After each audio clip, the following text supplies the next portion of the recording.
ओम वासुदेवाय नमः। आप सभी का मेरे YouTube चैनल पर स्वागत है। आज मैं आप लोगों को पौष मास में पड़ने वाली एकादशी व्रत के बारे में बताऊंगी कि हम पूजा कैसे करेंगे, इस एकादशी का नाम क्या है और हम इसमें क्या कथा सुनेंगे, इस बारे में मैं आप लोगों को बताऊंगी।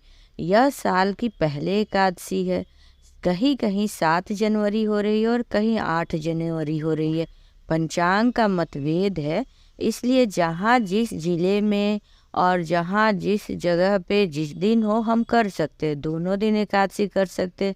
7 जनवरी को भी और 8 जनवरी को 2024 में हम करेंगे। जो पौष मास के कृष्ण पक्ष को एकादशी पड़ती है उसे हम सफला एकादशी कहते हैं, क्योंकि इस दिन हम जो भी कार्य करते हैं वो हमारी सफल होती है। हमारे जीवन में इस एकादशी करने से हर प्रकार की सफलता प्राप्त होती है, इसीलिए हम इसे सफला एकादशी के नाम से जानते हैं। सफला एकादशी के व्रत करने से हमारे सब पाप नष्ट होते हैं और हमें मुक्ति की प्राप्ति होती है। 2024 में सफला एकादशी हमें 7 जनवरी को करेंगे, जो प्रातः काल 12:41 से लेके 8 जनवरी को 12:46 तक रहेगा। तो इस प्रकार हम 7 जनवरी को भी सफला एकादशी कर सकते हैं और कहीं कहीं 8 जनवरी को भी कर सकते हैं। और मैं आप लोगों को पिछली वीडियो में भी बताई हूँ कि किस प्रकार से हमें एकादशी की व्रत करनी चाहिए। फिर मैं दोबारा आप लोगों को बता देती हूँ, जब भी हम एकादशी का व्रत करें तो उसके एक दिन पहले हमको दशमी को भी व्रत के कुछ नियम मानने चाहिए। जैसे कि पहले दिन भी हम लहसुन प्याज ना खाएं, अच्छे सात्विक भोजन करें और दशमी तिथि के सूर्यास्त के बाद हमें कोई भी भोजन ग्रहण नहीं करना चाहिए। अगर बहुत ज़रूरी है तो हम फल या दूध ले सकते हैं। और एकादशी के दिन प्रातः काल उठ के सबसे पहले मन में हमें ये संकल्प लेनी चाहिए कि हे विष्णु भगवान, हे श्री हरि, मैं आपकी व्रत धारण कर रही हूँ, आप इसे बिना किसी विघ्न के पूर्ण कीजिए। उसके बाद सुबह हम स्नान ध्यान करके साफ स्वच्छ कपड़ा धारण करेंगे। उस दिन हमें हल्के पीले रंग की वस्त्र पहननी चाहिए। उसके बाद अगर हमारे पास जगह है, मंदिर में जो दिनचर्या पूजा होती है वो पूजा करते हैं, मंदिर में भी हम पूजा कर सकते हैं। या आपके पास जगह है तो आप छोटी सी चौकी पे अलग से श्री हरि को स्थापित करके आप एकादशी का व्रत कर सकती हैं। तो अगर हमारे पास जगह है तो सबसे पहले हम वहाँ पे अच्छे से पोंछ के रंगोली बना के एक छोटी सी चौकी रखेंगे। चौकी पे हम श्री हरि का, अगर आपके पास छोटी सी मूर्ति है तो आप उसे पंचामृत से स्नान ध्यान कराएं, नहीं तो आप अगर फ़ोटो है तो फ़ोटो रख के भी आप पूजा कर सकते हैं। तो हम क्या करेंगे, इसमें चावल का आसन नहीं देना रहता है क्योंकि एकादशी व्रत में चावल वर्जित रहता है। तो हम तिल का आसन दे के श्री हरि का फोटो स्थापित करेंगे और साथ में लक्ष्मी माँ है तो उनके साथ भी उनको हम आसन दे के चौकी पे रखेंगे। उसके बाद से उसके ठीक सामने छोटी सी गणपति जी को भी हम तिल का आसन दे के उनको स्थापित करेंगे, क्योंकि किसी भी पूजा में हमें गणपति जी की सर्वप्रथम पूजा करनी चाहिए। हर कार्य पहले गणपति जी को करके ही करना रहता है। अब हम कलश की भी स्थापना करेंगे, अष्टदल बना के, इसमें तिल से ही अष्टदल बनाएंगे या गेहूं से आप बना सकती है, लेकिन चावल है। अष्टदल बनाएंगे, कंठ तक हम जल भरेंगे और जो कलश रहेगा उसमें कलावा बांधेंगे कंठ पे, उसमें गंगा जल डालेंगे, सुपारी डालेंगे, सिक्का डालेंगे, हल्दी डालेंगे। उसके बाद पान का पत्ता हो तो वो, नहीं तो आम का पल्लू रख के एक प्लेट में हम तिल भर देंगे, या आप नारियल भी रख सकते हैं, नहीं तो प्लेट में तिल भर के उसके ऊपर एक घी की दिया हम प्रज्वलित कर लेंगे। और हम गणपति जी को भी स्नान ध्यान कराएंगे। अगर आपके पास मूर्ति नहीं, फ़ोटो है, तो आप फूल से लेके मनन स्नान कराएंगे, फिर पोंछेंगे फ़ोटो को। उसके बाद से हम उनको विष्णु भगवान को चंदन का तिलक लगाएंगे और लक्ष्मी जी है तो इनको सिंदूर लगाएंगे। और गणपति जी को तो सिंदूर प्रिय है, सर्वप्रथम गणपति जी को हम सिंदूर फिर गणपति जी को हम पुष्प अर्पित करेंगे, फिर श्री हरि को पुष्प अर्पित करेंगे, लक्ष्मी जी को अर्पित करेंगे और कलश को भी हम पुष्प अर्पित करेंगे। और हम गणपति जी को वस्त्र स्वरूप जनेऊ अर्पित करेंगे।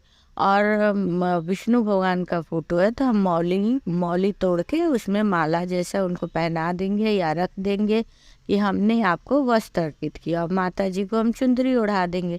इस प्रकार और उसके बाद से धूप दिखाएंगे, फिर दीप दिखाएंगे, भोग लगाएंगे, जो मौसम का फल है भोग लगाएंगे। भोग हमेशा एकादशी में हम 2 जगह लगाते हैं, क्योंकि गणपति जी को बिल्कुल तुलसी उनके भोग में नहीं लगती है, तो उनका अलग हम कोई भी भोग फल मिठाई या जो भी रहेगा वो लगाएंगे। और विष्णु भगवान को बिना तुलसी जी का भोग वो स्वीकार ही नहीं करते हैं, तो हम उनको अलग से प्लेट में एकादशी के दिन उनका भोग लगाएंगे। इस प्रकार से हम पंचोपरात पूजा कर लेंगे, जो सबको पता है।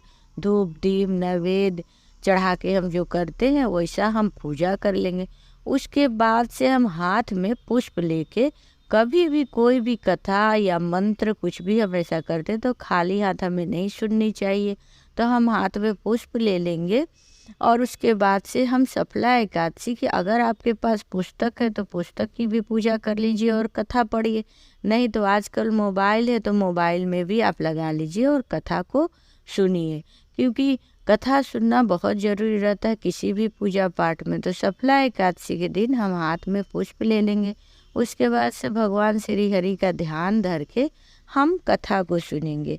तो सफला एकादशी जो पौष मास के कृष्ण पक्ष को पड़ती है, उसकी कहानी इस प्रकार है कि धर्मराज युधिष्ठिर भगवान श्री कृष्ण से पूछते हैं, हे भगवान, पौष मास को जो एकादशी कृष्ण पक्ष को पड़ती है उसका नाम क्या है और उसकी कथा क्या है, आप मुझे इस बारे में बताइए।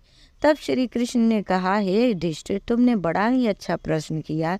ऐसे तो हर एकादशी का अपना महत्व है और सभी एकादशी अपने अपने पूजा करने से हमें अलग अलग उसकी प्राप्ति होती है। लेकिन सफला एकादशी है, ये व्रत करने से हमारे हर कार्य सफल होते हैं। इसीलिए पौष मास के कृष्ण पक्ष में पड़ने वाली एकादशी को हम सफला एकादशी कहते हैं और हमें यह एकादशी जरूर करनी चाहिए। अगर किसी कारणवश आप नहीं कर पाती हैं व्रत तो कम से कम पूजा कीजिए श्री हरि का और उसके बाद से अब एकादशी व्रत की कथा सुनिए, उससे भी हमें पुण्य की प्राप्ति होती है। इस पर श्री कृष्ण बताते हैं कि हे युधिष्ठिर, एक समय की बात है कि चंपावती नामक एक नगरी थी, जहाँ महस्यमत नाम का एक राजा था जो बड़ा ही प्रतापी दानी था। उसके राज्य में हर प्रकार की लोगों की मदद होती थी और खुशहाली थी और धर्म की वहाँ पे स्थापना हो रही थी। हर जगह पूजा पाठ दान उपदान हर चीज़ होता था। राजा से प्रजा खुश थी और राजा दिन रात प्रजा की सेवा में लगा रहता था। लेकिन उसके 4 पुत्र थे।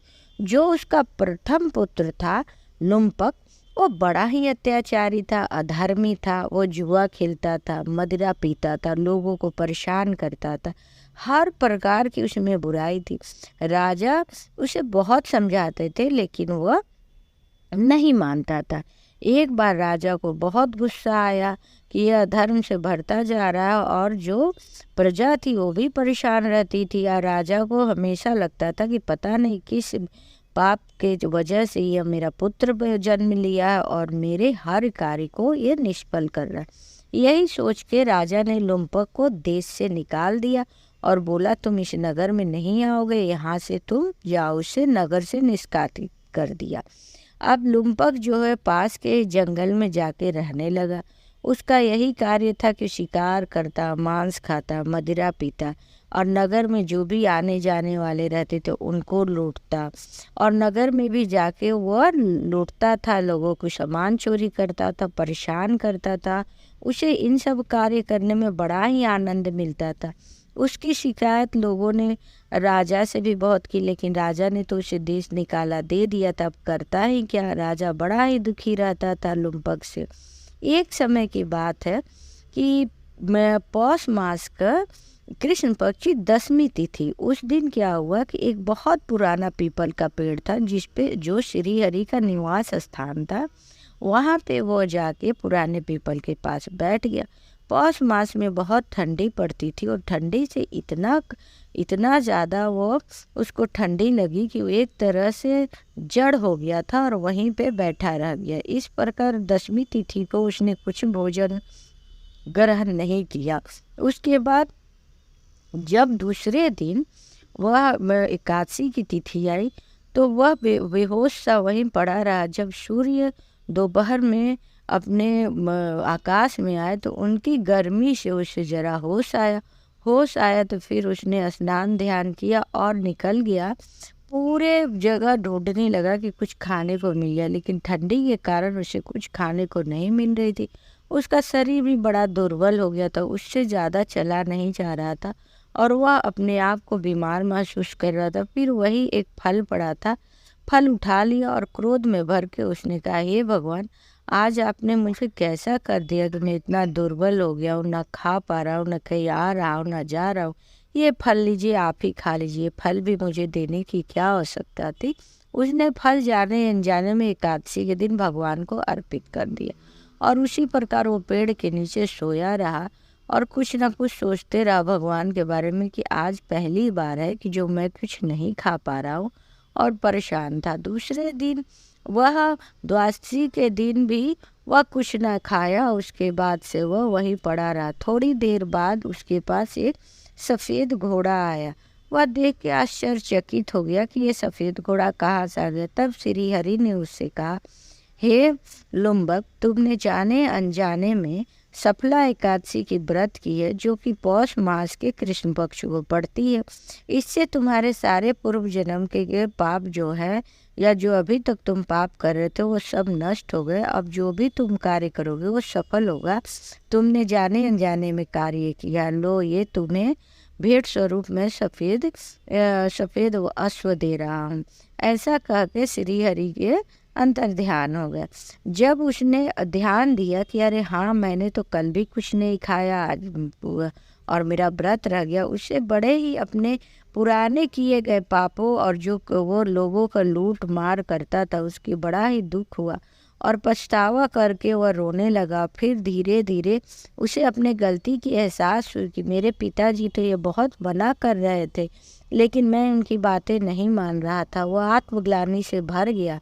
उसके बाद वह आंसू पोंछा और घोड़े पर सवार होकर राज्य में पहुंच गया। जब वो चंपावती नगर में पहुंचा तो सेवक रोकने लगे, लेकिन उसने कहा कि मुझे पिताजी से मिलने है और जाके अपने पिता से सारे वृत्तांत बताया कि पिताजी कैसे मैंने जाने अनजाने में एकादशी का व्रत किया और मुझे श्री हरि ने ये अश्व भेंट दी है और मैं मेरे सभी पापों को उन्होंने माफ़ कर दिया और मैं आपसे भी माफ़ी मांगने आया हूँ कि हे पिताजी, मेरे बुरे बर्ताव के कारण जो भी आपको दुख पहुँचा उसे माफ़ कर दीजिए। मैं ऐसा कोई कार्य नहीं करूँगा जिससे कि आपको दुख हो। पिता ने जब पुत्र की अब बात सुनी तो गले लगा लिया और उसे राज्य का युवराज घोषित किया और वह पूरे राज्य का कार्यभार अपने पिता के अनुसार देखने लगा। धर्म की विजय होने लगी और वह हर लोगों की सहायता करता था। हर जगह पूजा पाठ होती थी और हर कार्य को बड़े सफलता से वो करने लगा। और राजा जो थे बाद में वह वन में जाके तपस्या करने के लिए चले गए और लुम्बक को राज्य सौंप के। इस प्रकार से ये सफला एकादशी की व्रत कथा है। तो हमें सफला एकादशी की व्रत जब हम कथा सुन लेते हैं तो हाथ में जो पुष्प लिए रहते हैं वो श्री हरि के चरणों में रखते हैं और हाथ जोड़ के भगवान से कहते हैं, हे भगवान, जैसे लुम्बक पर भगवान श्री हरि ने कृपा की थी वैसे ही हमारे सभी पापों को जाने अनजाने में किए गए पापों को भगवान माफ़ करे और हमारे भी हर कार्य को सफल करे। उसके बाद से हम लोग कपूर लेके भगवान श्री हरि गणपति जी की पहले आरती उतारेंगे, फिर श्री हरि की कलश की सब आरती हम करेंगे।